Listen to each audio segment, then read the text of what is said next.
Hello everyone, welcome to TextMasterStudy.com. Let's solve a problem based on first theorem of Castigliano. The question is, the semicircular arc given in the figure has one of its ends hinged while its other end is on rollers. The roller end is pulled with a horizontal force P. Determine the horizontal movement of the roller end, assume flexural rigidity. This is the semicircular arc given in the question. Here there is hinge joint and here there is roller joint and the radius is R. Here the point is A, here the point is B. Here point load P is given. This is the semicircular arc that is given in the question. Here there is hinge joint, here there is roller joint and the radius is R. Here there is a point load acting horizontally, that is P.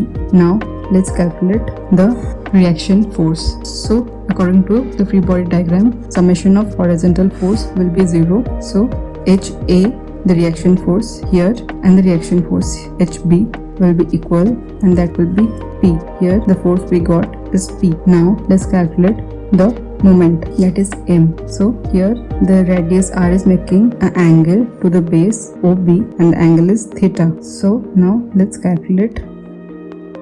Let's draw a triangle, and here the distance we got is R cos theta, and here the distance we got is R sin theta. The total distance is R, and here also the total length is R. So the distance here, that will be R minus R cos theta, and here the distance we will get is R minus R sin theta. So now let's calculate the moment. The formula of moment is point load into perpendicular distance, and here the perpendicular distance, the effective length is R sin theta. So the moment will be load into effective length, that is R sin theta. Now let's calculate the strain energy. The formula of strain energy is m square ds upon 2EI. Let's put the value. We will get PR sin theta whole square. In place of ds we will write r d theta upon 2EI. Here the limit we will take from 0 to pi by 2. That's why we have to multiply with a 2 in the integration. And let me explain why I wrote r d theta. Let's take a triangle, right angle triangle. Here the length is r, and here the angle formed is d theta. Here the value we will get r cos d theta, and perpendicular the value we will get r sin d theta. So the value will be very small, so we can write r d theta, and here also we can write r d theta. So in place of ds we wrote r d theta. Now let's solve the integration. Here 2 get cancelled out. Now we will get p square r cube upon EI, 0 to pi by 2. Here sin square theta d theta. In place of sin square theta we can write 1 minus cos 2 theta upon 2, from 0 to pi by 2, p square r cube upon EI. Now let's calculate the integration, p square r cube.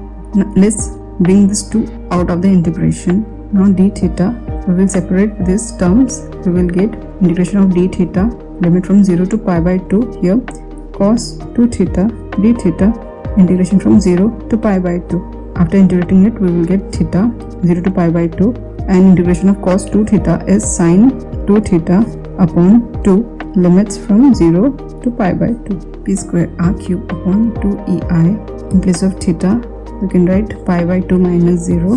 Let's bring the 2 out, and in place of sin 2 theta we can write sin 2 into pi by 2, and sin 2 into 0 will be sin 0. So this 2 will get cancelled, and here the value sin pi remained.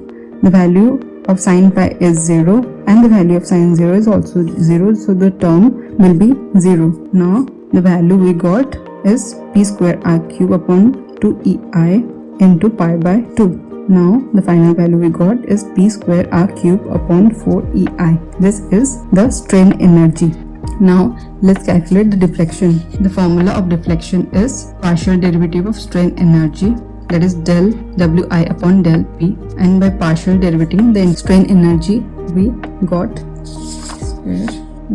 2p r cube pi upon EI upon 4EI, sorry. By cancelling it with 2, we got PR cube pi upon 2EI. This is the deflection we got. Here you can note it down if you want to.